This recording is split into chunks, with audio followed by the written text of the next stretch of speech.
आषाढी वारीच्या आदल्या दिवशी जिल्हाधिकारी कुमार आशीर्वाद यांनी बाईकवर फिरून सोयी सुविधांचे अंमलबजावणीचा आढावा घेत आहेत. आज दशमी असून भाविकांची अलोट गर्दी पाहायला मिळत आहे.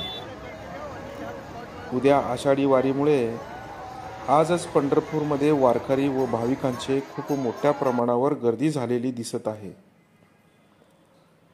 या लाखो वारकऱ्यांची सुरक्षितता जिल्हाधिकारी कुमार आशीर्वाद यांनी योग्य सोयी सुविधांचे अंमलबजावणीचा आढावा घेत आहेत.